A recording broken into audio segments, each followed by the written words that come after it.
میرے پیارے آقا صلی اللہ علیہ وسلم کے پیارے دیوانوں، یہ بچوں کی پسند ہوتی ہے کہ جو چمک کی بنیاد پر کسی چیز کا سلیکشن کرتے ہیں، لیکن جو بچے نہیں ہوتے بلکہ پختہ خیال لوگ ہوتے ہیں، دور اندیش لوگ ہوتے ہیں، جو اچھی طبیعت کے مالک لوگ ہوتے ہیں، جو اچھی فکر کے مالک لوگ ہوتے ہیں، جو تجربہ کار ہوتے ہیں، جو خام خیال نہیں ہوتے، ان کی طبیعت یہ ہوتی ہے کہ یہ چیز میرے کام کتنی آ سکتی ہے۔ وہ چیز کی چمک کو نہیں دیکھتے بلکہ وہ یہ دیکھتے ہیں کہ یہ چیز میرے کام کتنی آ سکتی ہے۔ مثال کے طور پہ اگر میں چپل خرید رہا ہوں تو وہ چپل کی چمک کو نہیں دیکھتے بلکہ چپل کے ٹکاؤ پن کو دیکھتے ہیں۔ اسی طرح اگر وہ کپڑا خریدتے ہیں تو کپڑے کی ٹکلی اور زرق برق کو نہیں دیکھتے بلکہ وہ کپڑے پن کو دیکھتے ہیں۔ اسی طریقے سے وہ کوئی بھی چیز خریدتے ہیں تو وہ جو ہے وہ اس کی مضبوطی کو دیکھتے ہیں، اس کے ٹکاؤ پن کو دیکھتے ہیں۔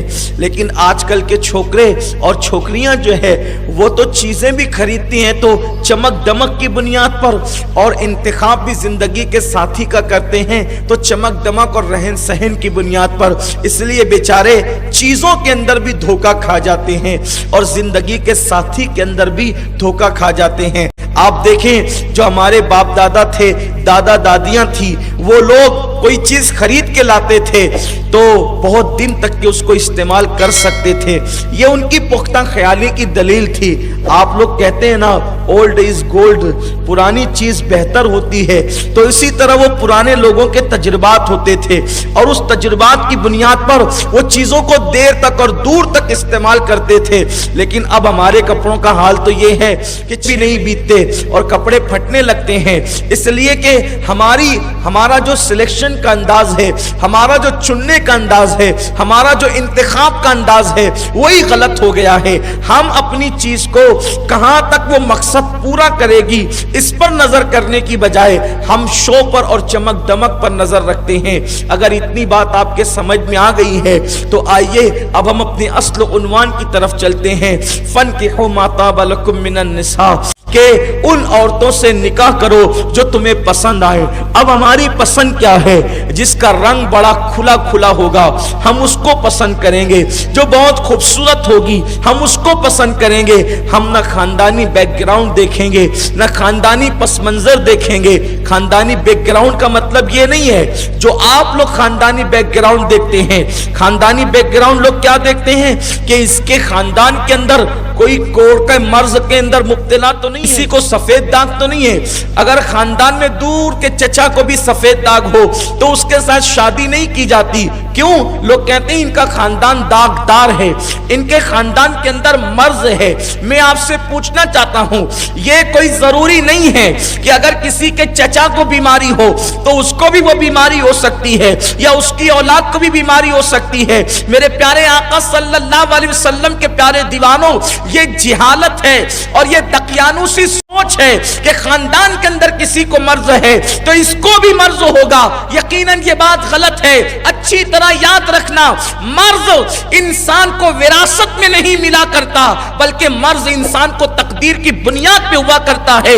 اچھا، کوئی خاندان آپ نے خوب تحقیق کر کے نکالا اور اس کے بعد اگر شادی کے بعد اس کو وہ مرض ہو گیا تو تم کیا کرو گے؟ اور پھر اگر اللہ نہ کرے تم کو ہی وہ مرض ہو گیا تو کیا کرو گے؟ اگر تمہاری اولاد کو ہو گیا تو اس لیے یہ جہالت اور دقیانوسیت والی سوچ جو ہے ہمیں ختم کرنی ہوگی۔ بیک گراؤنڈ دیکھنے کا مطلب کیا ہے؟ خاندان دیکھنے کا مطلب کیا ہے؟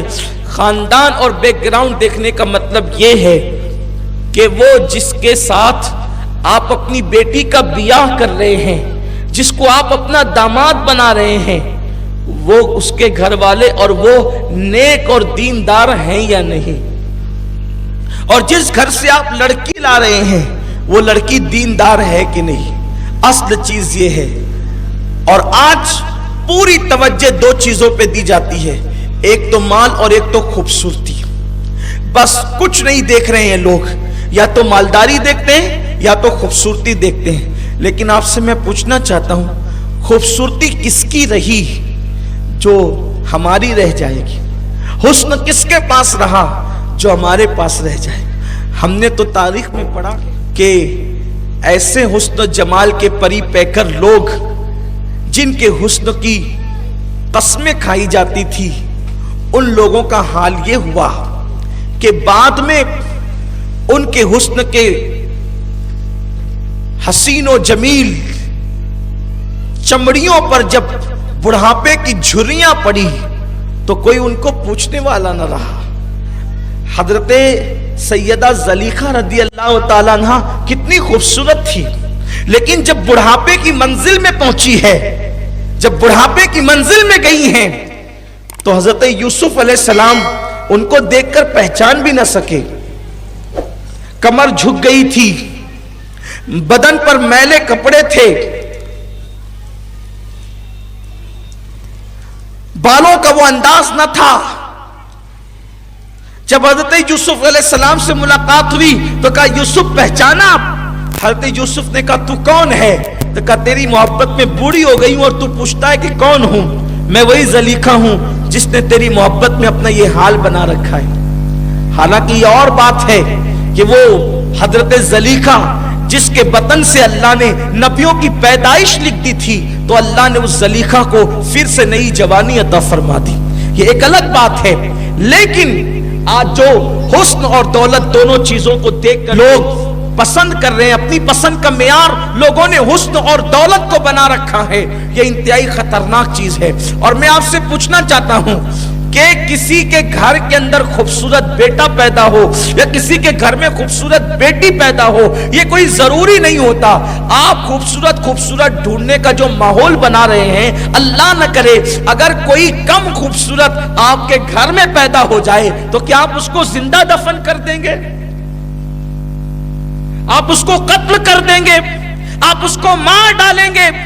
یاد رکھنا، بہت سارے حسین بے وفا ہوتے ہیں اور بہت سارے کم حسین اتنے با وفا ہوتے ہیں کہ ان کی وفا کی کوئی مثال نہیں ہوتی۔ لوگ صرف سفید چمڑی پہ پھسلے جا رہے ہیں۔ میں یہ نہیں کہتا کہ آپ چاند جیسے ہیں تو آپ کوئی کوئلے جیسا پسند کر لیں، یہ بھی نہیں کہتا، لیکن کم سے کم کوئی معیار تو ہو۔ سب لوگ اگر سفید چمڑی ہی پر جائیں گے تو پھر ہونا کیا ہے، کیفیت کیا ہے؟ اور یاد رکھو، سفید چمڑی نہ دیکھا کرو بلکہ اللہ اس کے رسول کی وفاداری دیکھا کرو۔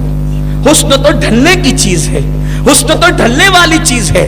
میں بالخصوص میری قوم کی بیٹیوں سے کہوں گا، آج کل قوم کی بیٹیوں کا بھی معیار یہ بنا ہوا ہے کہ معاذ اللہ ثم معاذ اللہ، اگر کسی کے چہرے پہ داڑھی ہو اور سر پہ ٹوپی ہو تو لڑکیاں بڑی بے باکی سے کہتی ہے او ملا کے ساتھ کیا کریے رے۔ یہ حال ہے، ہنسنے کی بات نہیں ہے، یہ افسوس کی بات ہے، یہ ہنسنے کی بات نہیں، بہت افسوس کی بات ہے کہ لڑکیاں داڑھی کا مذاق اڑائے، لڑکیاں ٹوپی کا مذاق اڑائے۔ میرے پیارے آقا صلی اللہ علیہ وسلم کے پیارے دیوانوں، میں تو آپ کے سامنے کچھ اور عنوان پہ گفتگو کرنا چاہتا ہوں، لیکن ابھی میں نے یہ جو جملہ کہا کہ لوگوں داڑھی اور ٹوپی کا مذاق مت اڑاؤ، اور میری قوم کی بیٹیوں جو ہے وہ تم اسمارٹ کے نام پر آوارہ گردی کرنے والا تلاش مت کرو، حضور کے ساتھ بے وفائی کرنے والا تلاش مت کرو۔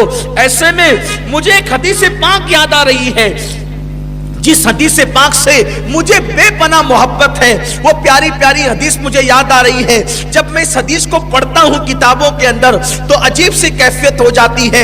اللہ اکبر، میرے آقا صلی اللہ علیہ وسلم کے دیوانوں اچھی طرح یاد رکھنا، کبھی کبھی کم خوبصورت لوگ اس منزل پر پہنچتے ہیں اور اس منزل پر پہنچاتے ہیں جہاں خوبصورت لوگوں کی رسائی نہیں ہوتی۔ اور یاد رکھنا، سفید چمڑی کو خوبصورتی کہنا یہ تو میرے بس کے باہر ہے۔ میں سفید چمڑی کو خوبصورتی مانتا ہی نہیں ہوں، صرف سفید چمڑی کو خوبصورتی نہیں مانتا، کیونکہ ابو لہب کی چمڑی بڑی سفید تھی، لیکن اللہ اکبر اس کے بارے میں تبت یدا کہا گیا۔ لیکن بلال کی چمڑی سفید نہ تھی، لیکن جنت کی حوریں حضرت بلال کو جھانک جھانک کر دیکھتی تھی۔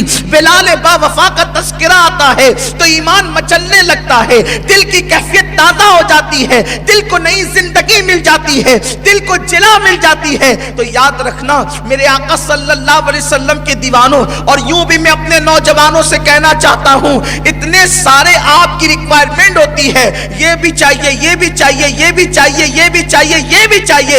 یار ہر انسان کے اندر ہر خوبی تو جمع نہیں ہو سکتی، ہر خوبی کا مرقع نہیں ہو سکتا انسان.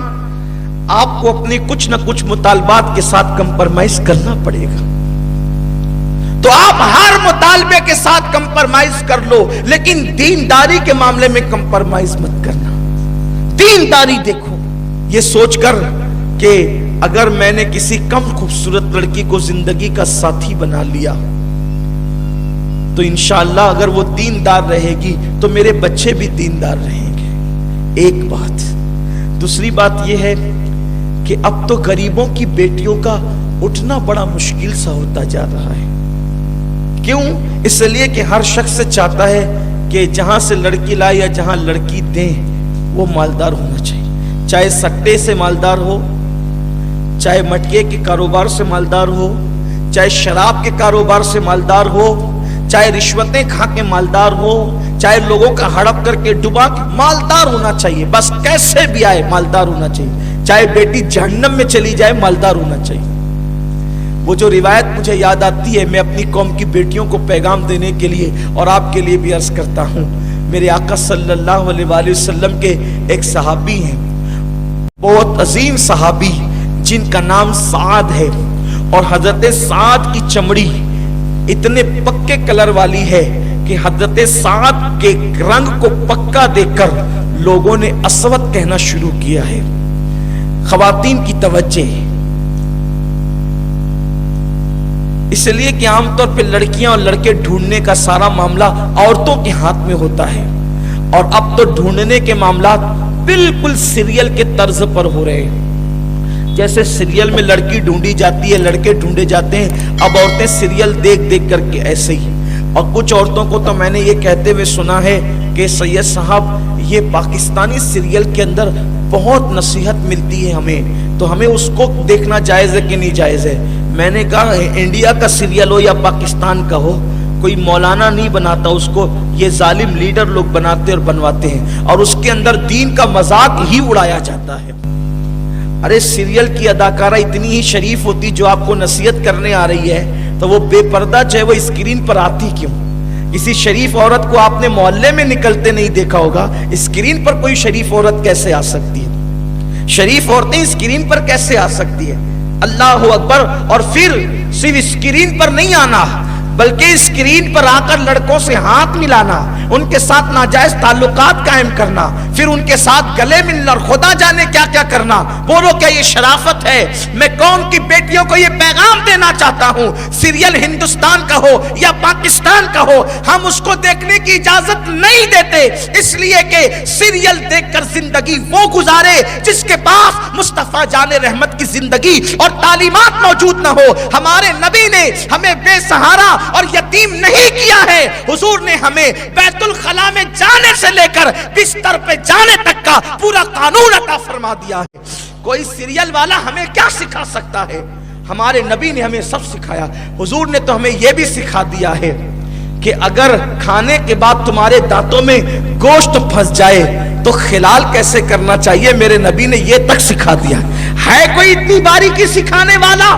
حضور فرماتے لوگ خلال لے کر کے منہ کھول کر کے ایسی شروع پڑ جاتے ہیں، لیکن اللہ کے حبیب صلی اللہ علیہ وسلم نے یہ سنت بتائی، اگر تمہارے پاس کوئی بیٹھا ہو اور تمہیں خلال کرنے کی حاجت ہو تو تم اپنا ہاتھ اپنے منہ پہ رکھو اور اس کے بعد خلال کرو، تاکہ تمہارے اس عمل سے کسی کو گھن نہ آئے.